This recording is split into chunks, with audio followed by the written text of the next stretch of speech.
Hold on, we got Frank he won a Warren. tournament at 200 We pounds. got Frank Warren on the line. Frank, how are you? Get me on, get me on. I'm good. Apologies. Only 24 hours late, guys, but we're here. I was expecting you to join us via video. A bit of confusion there with the producer, but I mean, we're debating how great Really? Usyk is. I mean, you can tell us you feel you have the greatest heavyweight in the division, but how great is Usyk with his win over Anthony Joshua? Well, look, first of all, is that, for me, I've said for a long, long time, Tyson is the outstanding heavyweight of his generation. As regarding Usyk did what he had to do. I mean, he was probably the outstanding cruiserweight of his era, and came through and did what he had to do, and beat Joshua. He basically outboxed him, took it to school, and he weren't far off of stopping him. So you've got to put him as it stands. You've got to put him up there with the likes of Evander Holyfield, because he did what he had to do. He went out and done the business against the guy. Having said that, I thought Anthony Joshua was. I was very disappointed in Anthony Joshua. Very, very disappointed. Wow. Do you feel like Usyk robbed you guys of a lot of money there? Of a potential, big listen, it not potential. I mean, it just didn't happen, and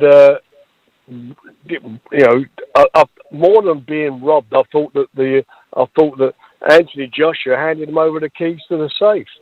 It was just awful. I mean, I was very disappointed, and I don't want to tempt fate by thinking Tyson's just a formality against Wilder. That's a tough fight still. Wilder's a dangerous character. I think that Tyson has got his number. But having said all that, reflecting on Saturday's fight, Anthony Joshua did himself a great disservice.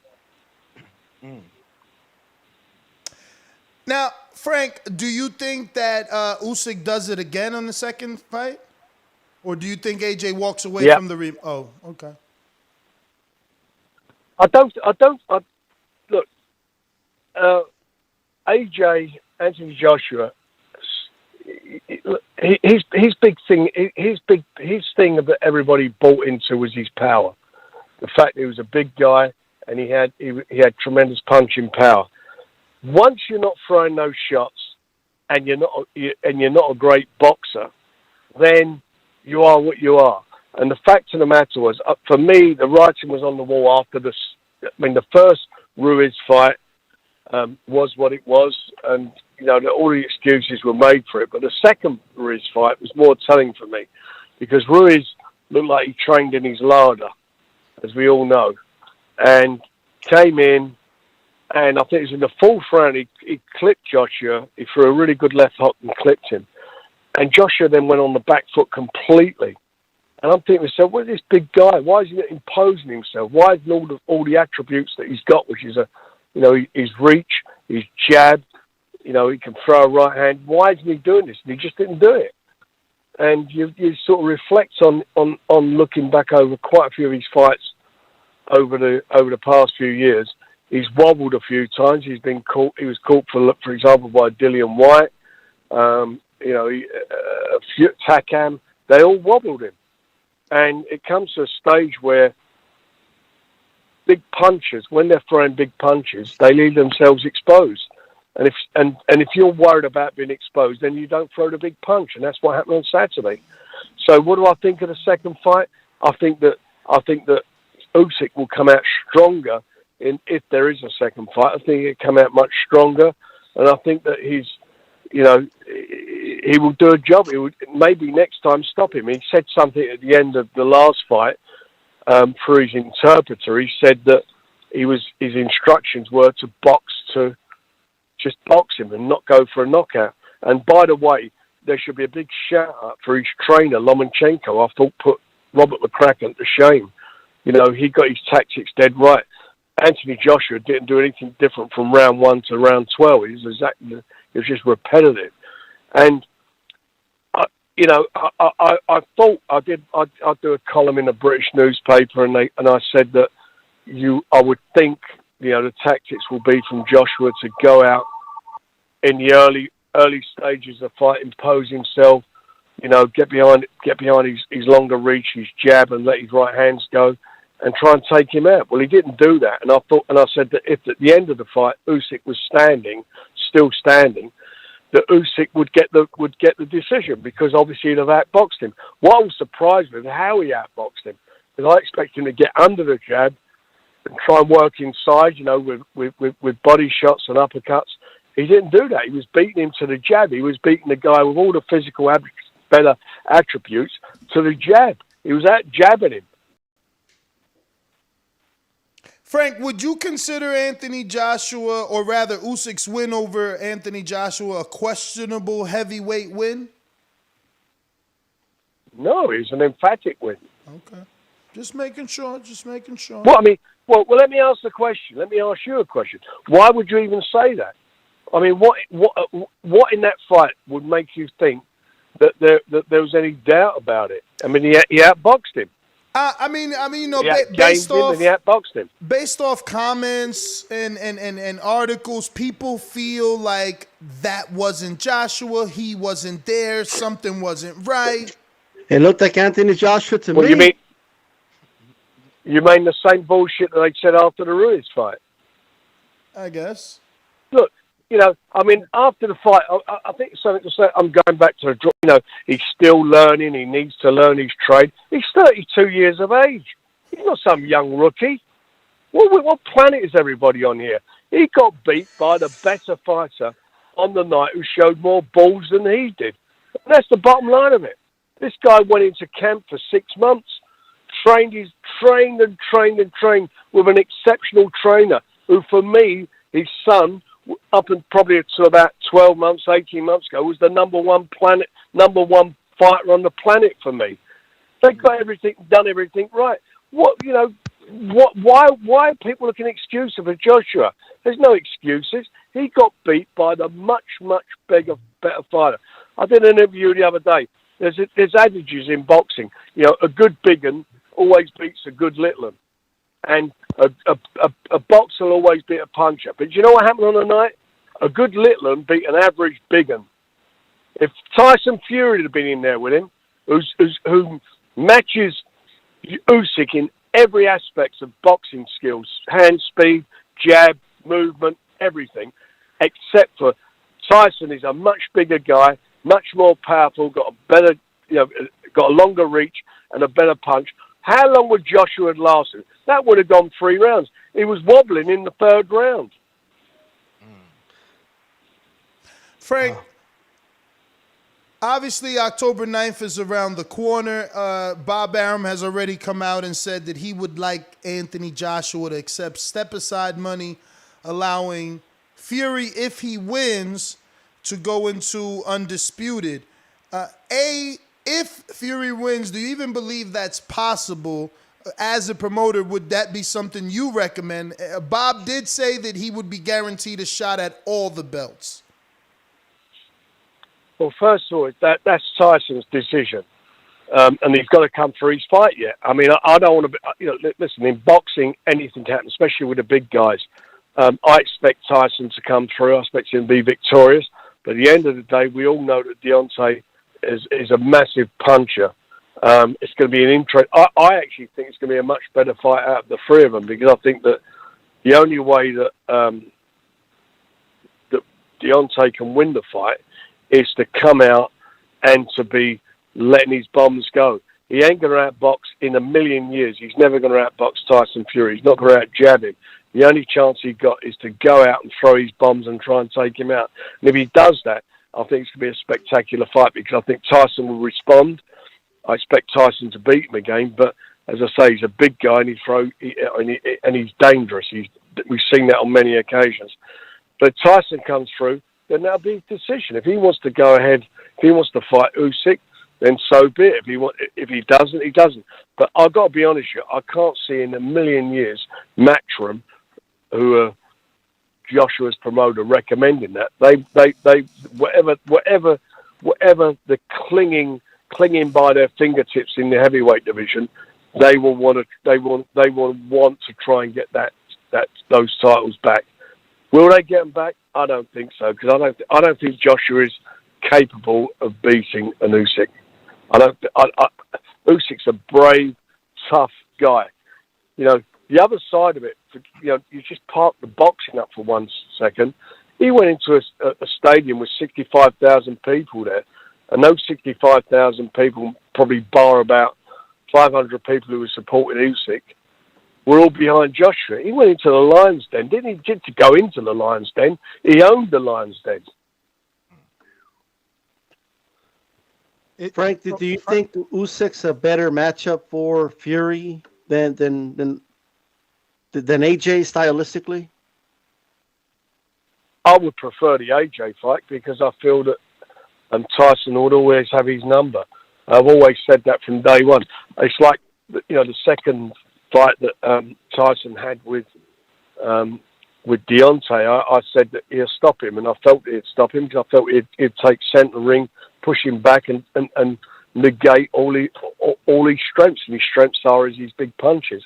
And it's a bit of the same, really, with Joshua. His strength is his punch power. But you know what? Getting back to the adages that I mentioned earlier, a good boxer will always beat a big puncher. The problem is that Tyson also is a big puncher. You only got to look at the record and see how many people he stops, and he's certainly done a job on Wilder last time. And I think I honestly do believe if him and Joshua ever got in the ring, I think I would say you could bet your house on Tyson knocking him over. Frank Warren, Martinez, Breaking the Beast. Let me ask you something. So do you still see the fans wanting to see the Tyson Fury AJ fight sometime down the line, or has that fight totally lost all luster in your opinion? Look, it's lost the luster of the 4 belts being on the line, but in Britain, I'm sure everybody would want to see the fight, and I'm sure in Britain there are certain people who still think that Joshua would beat Tyson, and the selling point was, can Joshua redeem himself against Tyson? That would be the selling point. For me, being honest, you know, it would be a selling point, but as for redeeming himself, I think he'd get knocked out. You don't think AJ could change his game plan or his trainer and do better in the Usyk fight the second time? No. Well, look, what did he do against Ruiz in the first? In the first fight, Ruiz absolutely done a job on him. The second fight, Ruiz looked like he trained in his larder. He came in, he was heavy, he was fat, he didn't take it seriously, and he was just, you know, to be quite honest, he was embarrassing as an world heavyweight champion to show up how he did. But he did that. His hand speed was there, but he was like treading in the custard that he's probably been eating for the last 6 months. He just couldn't move his legs.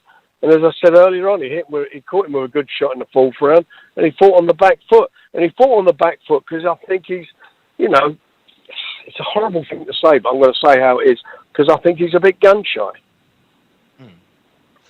Well, Frank, you brought up Andy Ruiz's weight. What's your thoughts on, obviously, the camp now with Canelo Alvarez having to do 6 months suspension for the clenbuterol? Now Oscar Valdez is on a year probation with the WBC for, you know, his, what was it called? Phetamine. And you questioned Andy Ruiz's weight going into that fight, which he did not have Reynoso, and now has what some may call dramatic weight transformation with Reynoso. Look, do you know something? If this is the terrible thing, and it's happening also in this country as well. This drug situation is dreadful for the sport. It's dreadful. If you get caught taking PEDs, because that's what they are, they're performance-enhancing drugs, you should be out of the game. End of story. Not 6 months. You should be out. And if you want to come back in the sport, then you've got to say where you got those drugs from. And I honestly mean this, I don't believe that any boxer will be taking this stuff without the knowledge of his trainer. So that's what you've got to look at. You want to kill this, you want to stop this, You want to really kill drugs in the sport, there's only one way to do it. And the way to do it is to ban people and make it and kill it. What's going on at the moment? Money is overcoming what's right or wrong. It's the finances. People are saying, take the money and we'll forgive you. And that can't be right. It's wrong. Otherwise, then just say, let everybody take whatever drugs they want to take and get on with it. There's no halfway measures. All right. So, Frank, what's next for Daniel Dubois? Obviously, I love the bagged on Dinu comeback fight. I wasn't expecting something that good, and then you just had him back in action. What are you expecting next from Daniel Dubois? Well, he'll be boxing on Showtime, and obviously, we would like to get the fight on between him and Bryant. We don't care whether it's in the UK or the US. Just get it on. He's a very exciting young heavyweight. You said between him and Trevor Bryant? Don King. Yeah, Trevor Bryant. Just wanted to make sure you broke up a little bit. Sorry, yeah. So he's the guy that the WBA got, and that should put whoever wins that in a number one position as a challenger to Usyk. Just get it on. I mean, I want him out there. I want him in there. He's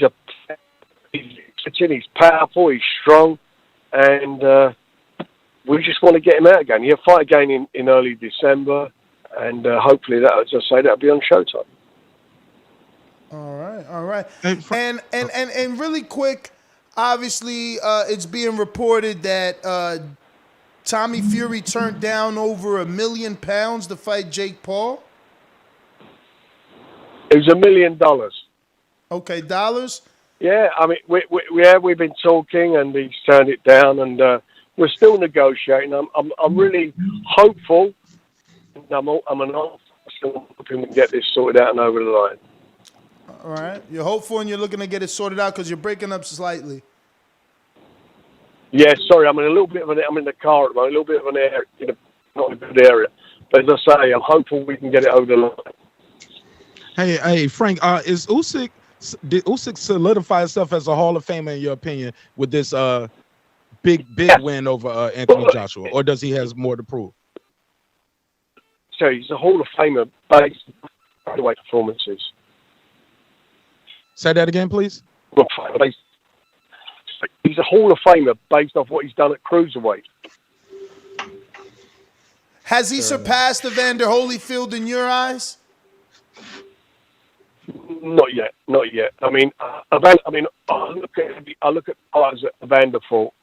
I look at some of the fighters that still got a way to go. Evander, for me, was one of the fighters. He was a true warrior, and I'm not. You're breaking up. Mr. Warren. Frank, we're going to go ahead and let you go. You've been generous with your time, but the service is bad in the area that you're in, but we do appreciate it. We'll have the producer contact you to get you back on. Is that okay? Call me back anytime. I should think it's about 2 minutes of bad reception here. It's all right. We'll get you back on. You've been good with the time. We appreciate you. There you have it, Frank Warren. Yo, if you enjoyed the video, feel free to hit the like, subscribe, and share. As always, if you want to support us to the next level, head over to the patreon.com/ThaBoxingVoice. We have tons of exclusive from Border Wars, Entitled, betting shows, the list goes on and on and on. But in addition to that, if you guys have questions for fighters, trainers, and promoters, this is where you can submit them. We will run out, get these questions answered, and put it back on the show just for you guys. Appreciate it. Peace.